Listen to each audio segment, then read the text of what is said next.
Do you want to know how to deal with teenage attitude problems? Well, I'm Nicholeen Peck and I teach parenting and self-government and communications and relationship building all over the world. And in this video, we're going to be talking about just that.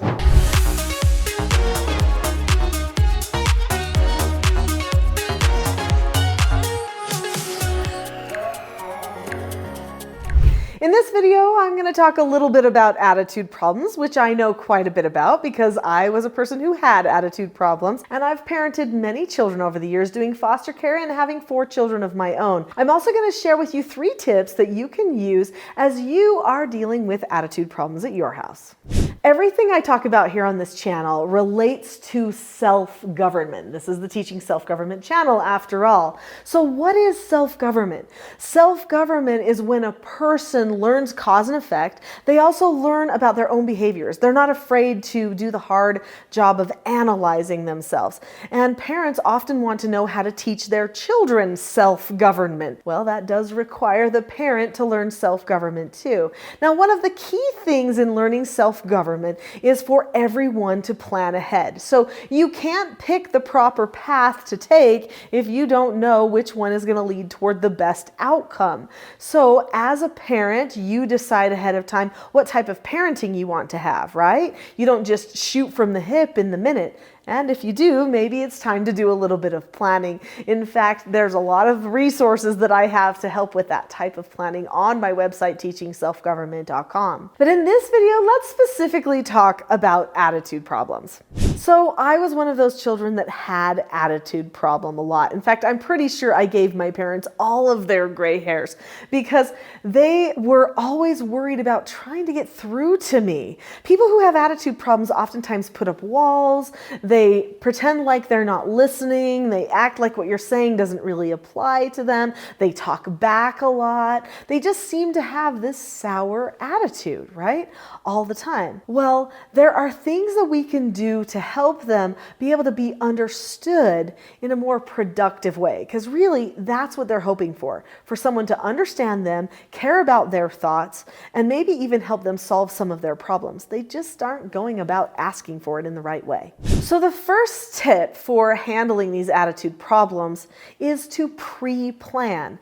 If you're a self-governed person, you don't shoot from the hip. You don't just get creative in the minute. What you do is you decide, what are my principles? What are the skills that we need to stay true to these truths and principles that we know will lead us in the right direction? So in our family, we plan ahead. In fact, one of the things that we've done as a family that's made a huge difference to my teenaged children and the foster children that have come into our home is we've created what we call a vision, a family vision, or a person could even create a personal vision of where they want to be in a certain period of time. So our family vision, we said, what type of a family do we want to be 20 years from now in the future? What do we want our relationships to feel like? What types of conversations do we want to be having? What types of connection will we feel with each other? This has been huge. In fact, it's been so powerful that when my children get married, they sit down and say to each other, okay, now I'm getting married. This is a step closer to that full family vision. But how are our communications and relationships going to be now that I'm going to be getting married? Let's prepare for that change. So they prepare always with a vision moving forward. Do your children that are having attitude problems ever look ahead? Because usually people with attitude problems are pretty stuck in the minute. Tip number 2 is the skills. Not only do you have to plan ahead with vision, but you've got to know the skills for communication so that an attitude problem doesn't seem necessary. One of the best skills that a child can learn is how to disagree appropriately. In fact, of all of the 4 basic skills that I taught all of my foster children and my own children that took care of 99% of their behavioral problems, their very favorite skill was the disagree appropriately skill. This was the skill that helped them get their way, that helped them get understood, that allowed them to correct us when we need to be corrected in a respectful way, honoring parental authority, of course. This skill helps keeps the roles in the family functional. They help all of us work together in the way that we were intended to, so that we all have the best outcomes. I'm going to talk about these skills, and I have another really important tip for you. But before I do that, I'd like to invite you to subscribe to this channel. I have videos like this that come out every single day, and you won't want to miss them. So let's talk about these skills. What are these 4 basic skills? I talked about one, which is disagreeing appropriately.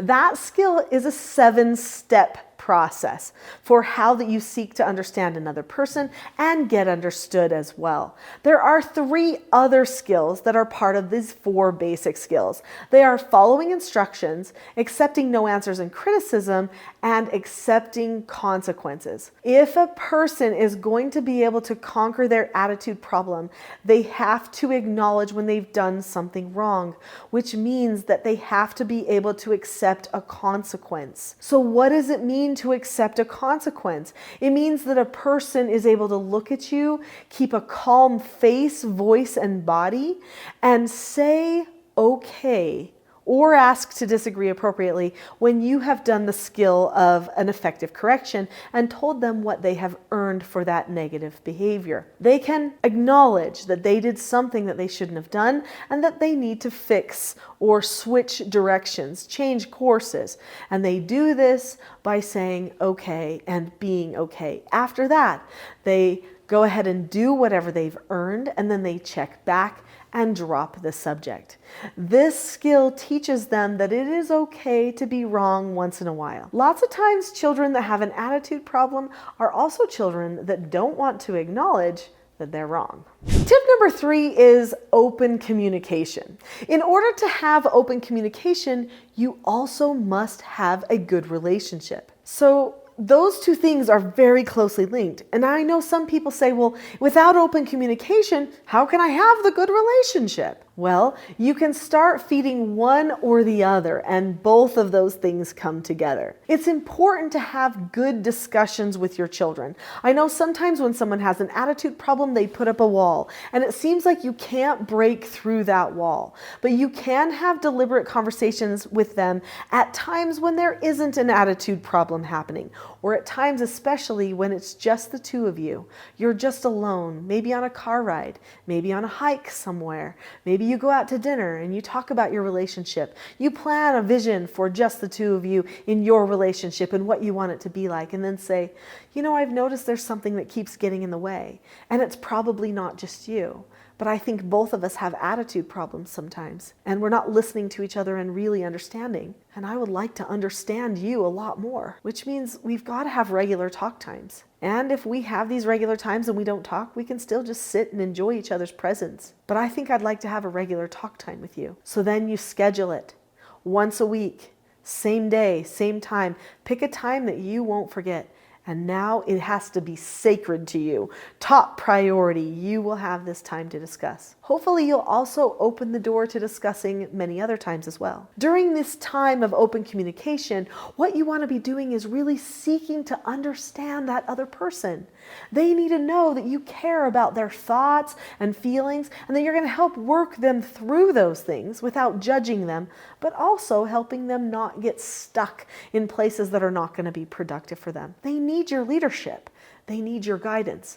I know that sometimes when someone has an attitude problem, we think we're battling them. But in reality, we are guiding them and leading them. And if we can remember that, if we can point them in the right direction toward calmness, toward bonding, toward skills and good communication, then they will find themselves having good relationships and not being held back by these negative thought patterns that they keep producing inside their own heads when they're in those moments of having an attitude problem.